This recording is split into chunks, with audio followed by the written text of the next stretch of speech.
Okay, Toyota Hilux G. Ayan. Pick up tayo ngayon. Toyota Hilux. Ang gagawin ko dito, magpapalit ako ng mudguard. Ito yung original niya. Kung makikita nyo naman. Ayan. Siyempre yung sa likod. Ayan yung sa panlikod naman mga boss. Nagsusum eh. Ayan. Makikita nyo yan. Doon naman sa kabila, pakita ko din sa inyo para may comparison tayo kung ano itsura ng ikakabit ko. Dito sa unahan. Ayan. Okay. So ipakita ko sa inyo kung ano yung itsura ng ikakabit ko. Okay, so ito ang ikakabit ko. Jaws mudguard. Ayan. Okay. Ang kulay niya ay pula. Wow. Wow. Yan. Ito yung manual. Pero hindi ko naman alam ko na yan.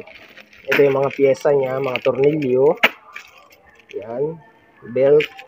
Hook ng belt ito. Yan. Ito naman ay ito naman ay kahit pang unahan, panlikuran, okay lang yan. Kaliwa, kanan, okay lang din yan. Ayan. So wala pa siyang butas. Ang gagawin ko dyan, ipapakita ko sa inyo kung paano ang style niyan dun sa pag-i-install sa Hilux. Ayan. Para din lang yan yung in-installan ko na FJ Cruiser. Ayan. Okay. So kakalasin ko na muna yung stock niya. Ayan. Siguro sa unahan muna magkukuha ng forma. Okay?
Okay, nakalas ko na mga boss. Ayan, kung nakikita niyo naman. Okay. Ang ginamit ko lang dyan, syempre, ratchet na maliit. Ayan, gis lang naman yan. Phillips screw. Ito yung tornilyo. Ito yung panlikod. 4 ang tornilyo niya. Ayan, dito na ako magsusukat niyan kung kung gaano kataas at kung gaano kahaba yung gagawin kong sa mudguard. Siguro mag-a-adjust lang ako ng mas mahaba dyan. para ano, wag lang tutukod dito sa hams. Ayan. So ipakita ko naman sa inyo yung sa kabila.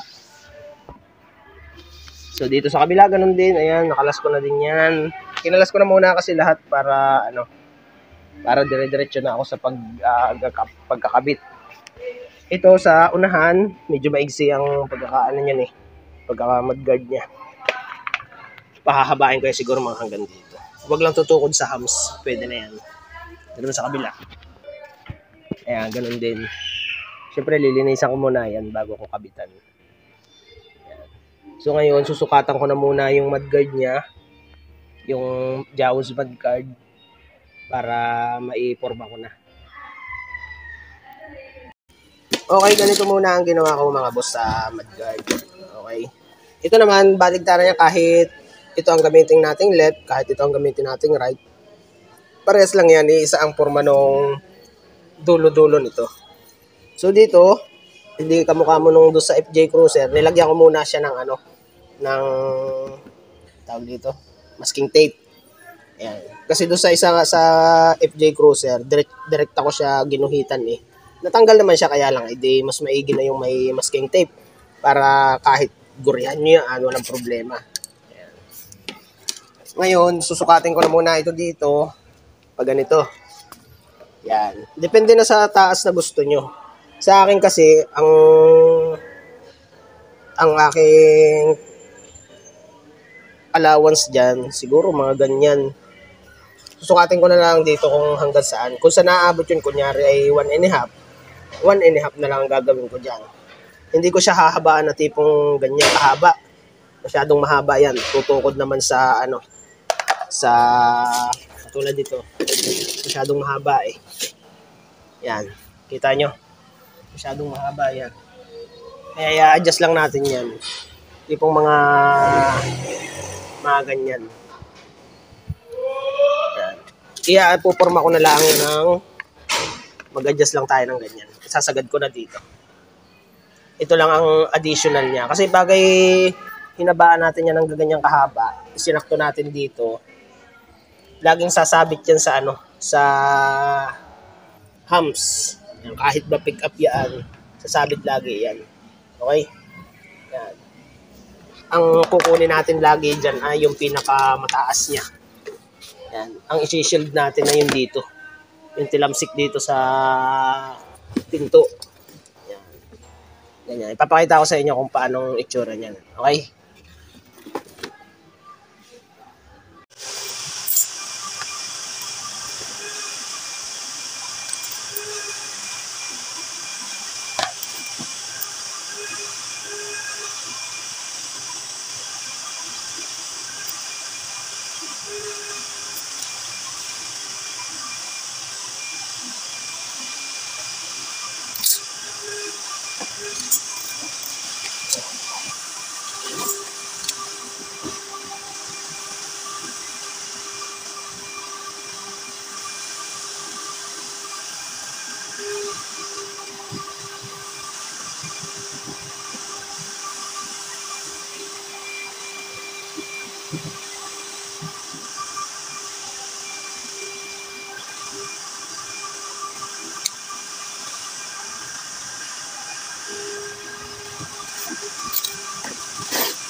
Pwede ba yan?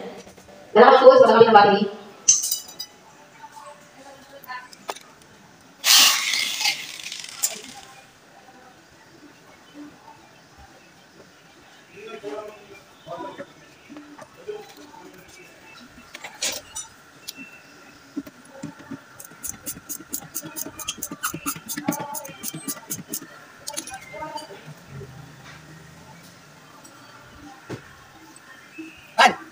Ito.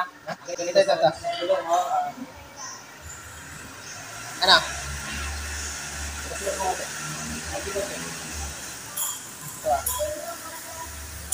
Okay na yan.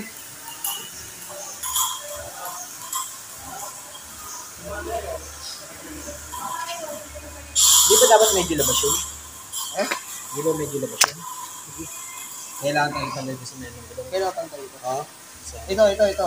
Pantay ito ah. Dito na kami. Oo, tama.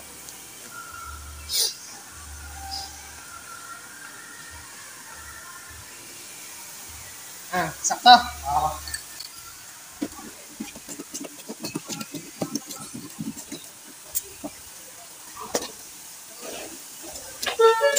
Iya ba?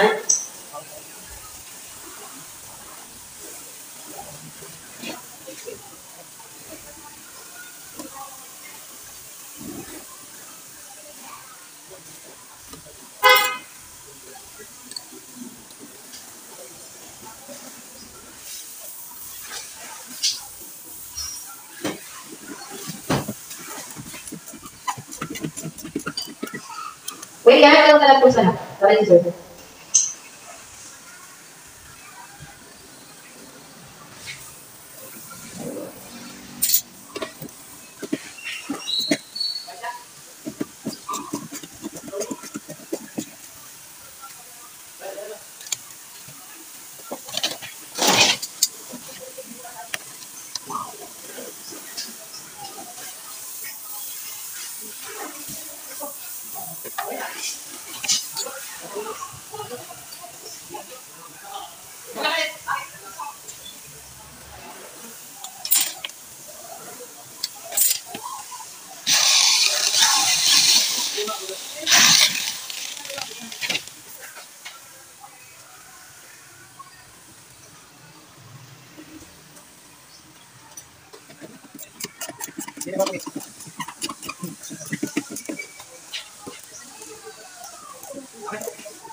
Kailangan tayo. Konti. Di ba tayo pa kayo? Hindi mo lang kayo. Bukas. Kanina lang dapat.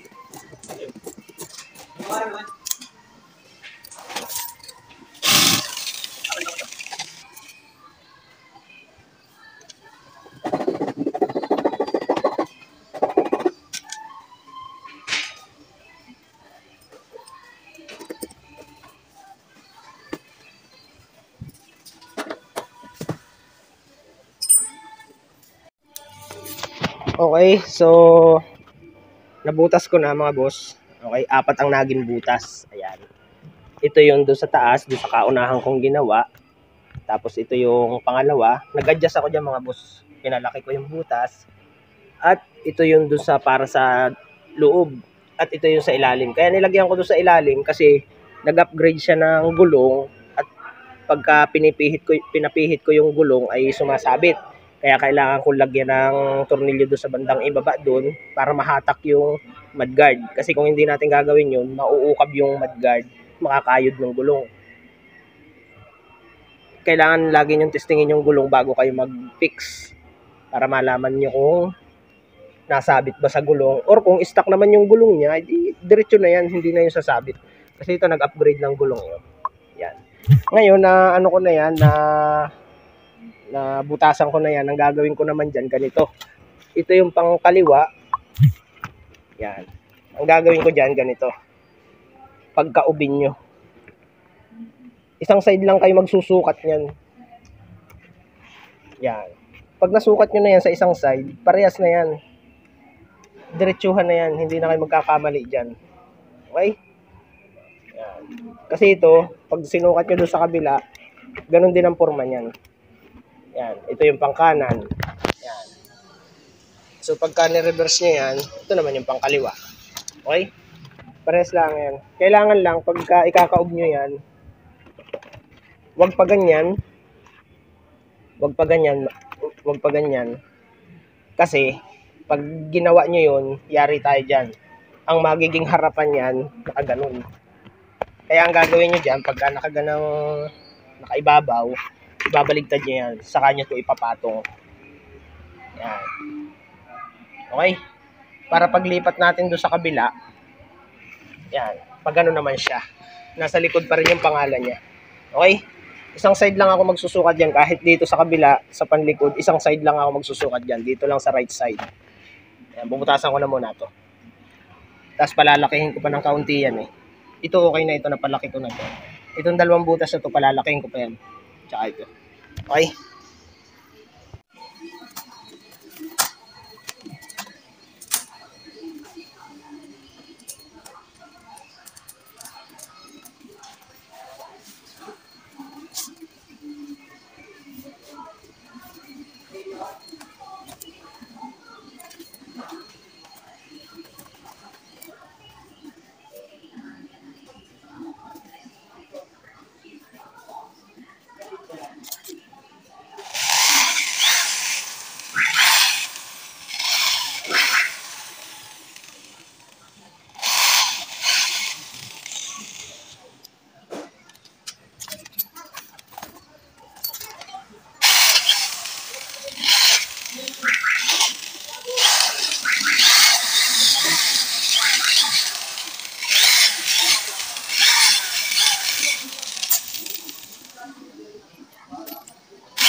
Okay, natapos ko ng butasan, parehas.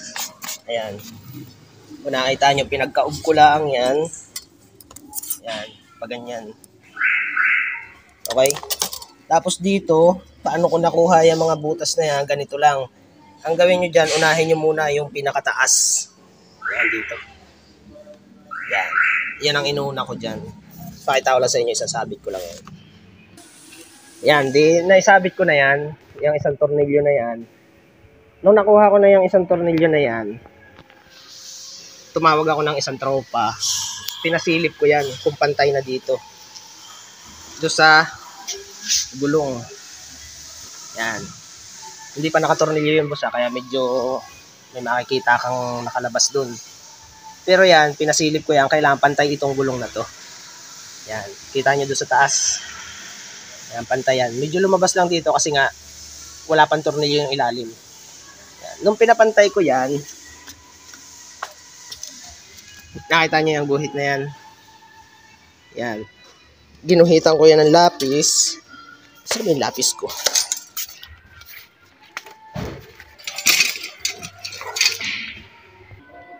Yan. Nung naiano ko na yan, nakita niyo yan, medyo labas oh. Pinasok ko yan ganon. Yan. Nung napantay na yan dito sa gulong, ginuhitan ko yan. Okay? Kaya nilagyan ko to ng masking tape, itong panel ng side ng sasakyan para kahit magguhit tayo ng lapis dyan, hindi magagasgas. Yan. Nung nakuha ko na yan hanggang ilalim, yan, saka ko siya nilagyan ng guhit, yung tapatan ng tornilyuhan dito. Yan, makikita nyo. Yan. Pagkaguhit ko nyan, sinukatan ko yan dito.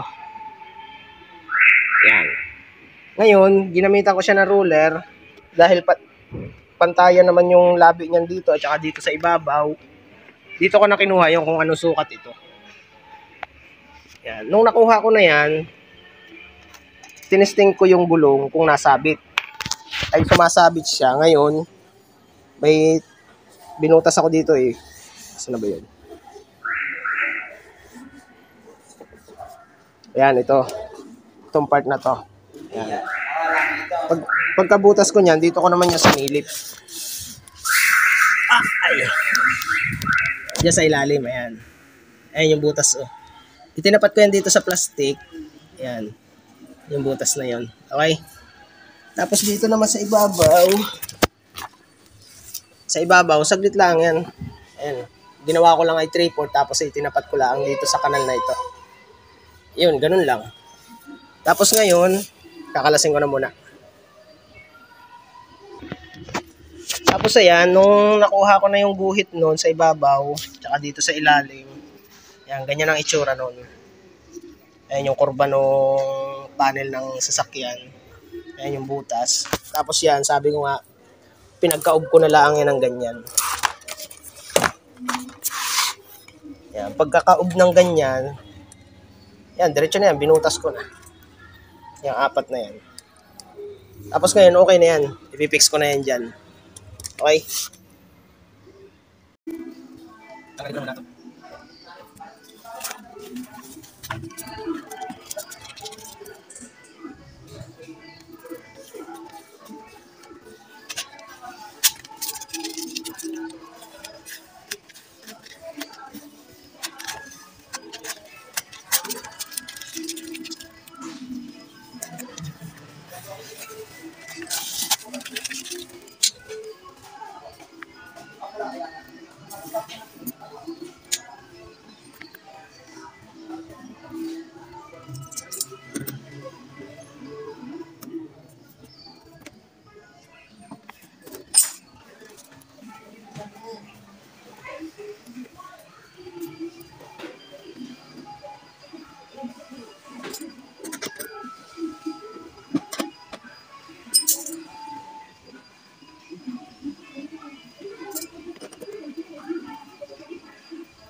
Yan mga boss, nadali ko na yung dalawang unahan.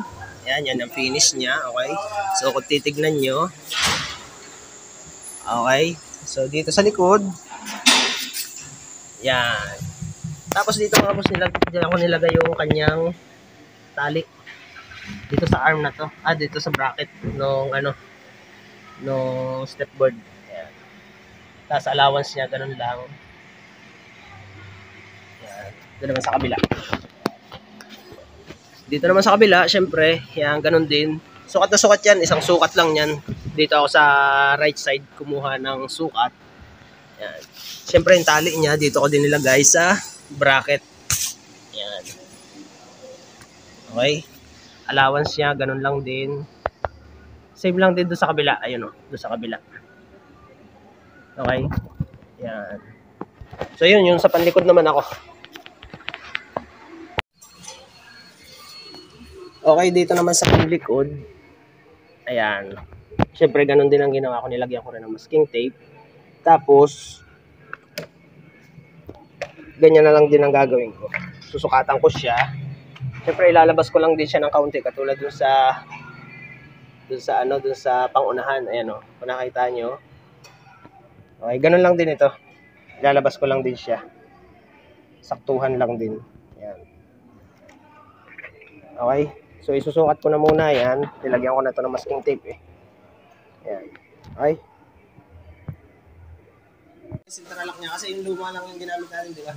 Nung sinalpak mo yung bago, nung sinundot mo yung lakan lang, tsaka yung manual, nagana lahat. Sige, diretso mo lang.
Yan mga boss, okay na. Nakuha ko na yung forma niya. Nakita nyo naman, sakto-sakto siya. Yan. Okay, dun sa likod. Yan, okay na siya. Okay. Yan. So ngayon kakalasin ko na yan, tapos ay isusukat ko na din dito sa kabilang mudguard. Kasi nakuha ko na lahat yung ano niyan Tapos yung tornilyuhan dito ng original, kasi may awang dito sa likod Siguro lalagyan ko na lang spacer yun para, kasi bagay tinornilyo ko siya ng sagad, naangat dito sa gilid.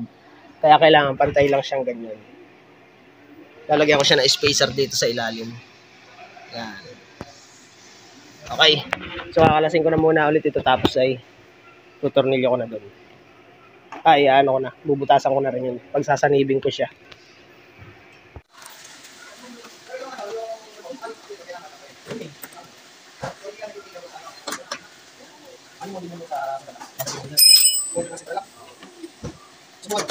Kaya lang, ang dami, kasi dahil yung gawa ng problema sa akin. Kasi nakailang damage din tayo ng sintalak at ulak. Kaya kung babalik mo yun, damage sa reward. Huwag na, babalik mo.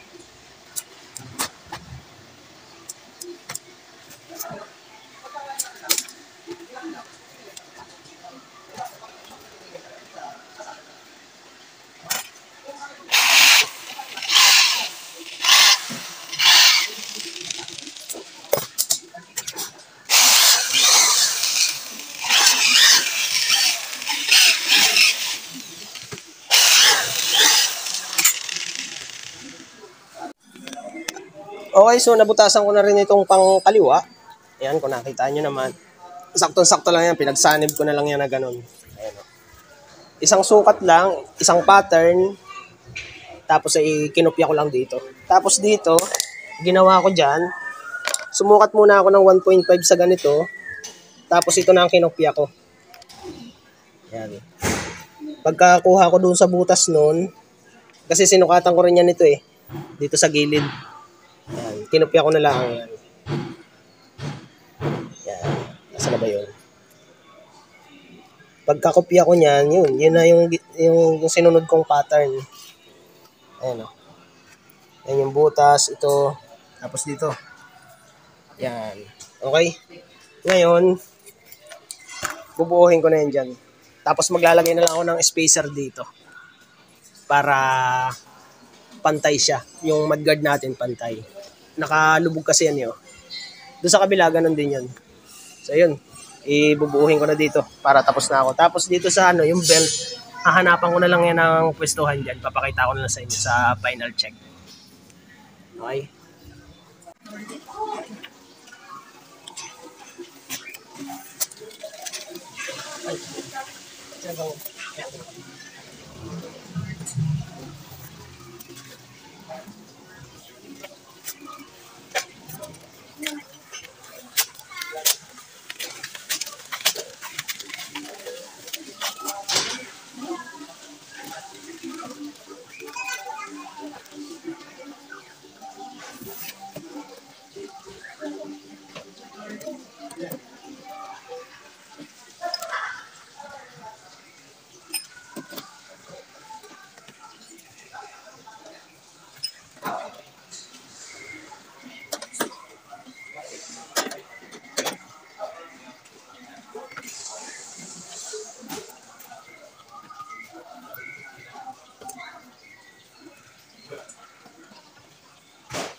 Okay na, ikabit ko na yung dito sa kanan, mga boss. Ayan.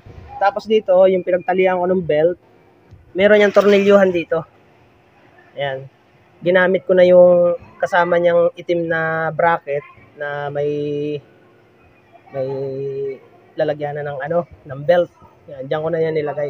Para wala tayong butasan dito sa mga panel, sa lata, doon ko na nilagay. May tornilyuhan dito eh. Pakita ko sa inyo doon sa kabila. Yan, ganitong itsura yon.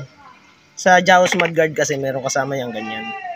So dito yung tornilyo, yan. Naglagay lang ako ng washer. Tapos ay saka yung bracket. Washer ulit. Yan, tapos tornilyo. Yan, diyan. Okay. So ikakabit ko na muna to.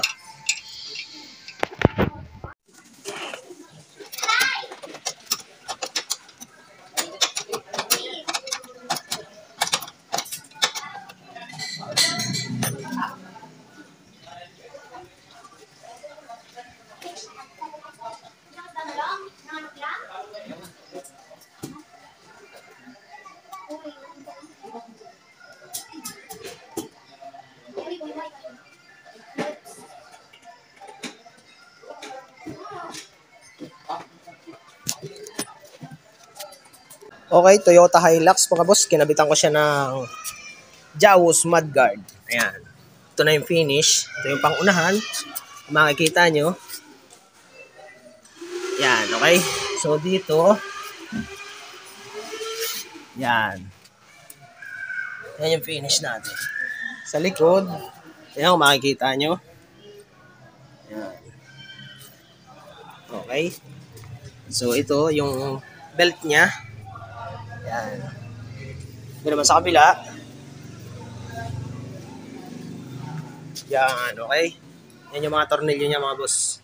Kompleto pa rin yan. Original yung pinaglagyan ko ng tornilyo. Ito naman sa unahan, sa kanan. Yan. Ito original dalawa. Tapos ito ay nagbutas lang ako sa ano niya, tapalodo. Tsaka dito. Yan, okay. Tapos yung belt niya, dito ko nakalagay yan. Kita niya naman dito sa bracket no stepboard. So ayun, ganun lang magkabit ng Jaws Mudguard dito sa Toyota Hilux G. Okay?